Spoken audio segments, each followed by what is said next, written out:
Now, Mr. President, ngayon na ikaw ay iniimbestigahan sa war on drugs, where are they now?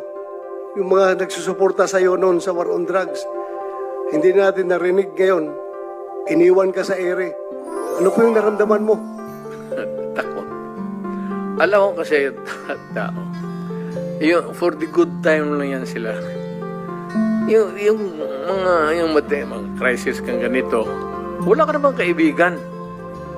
Walang sumusuporta. Well, of course, nandito si kaibigan, nandito si Mr. Biliga, nandito si Sal. Nandiyan sa likod ko. Ilan lang yan.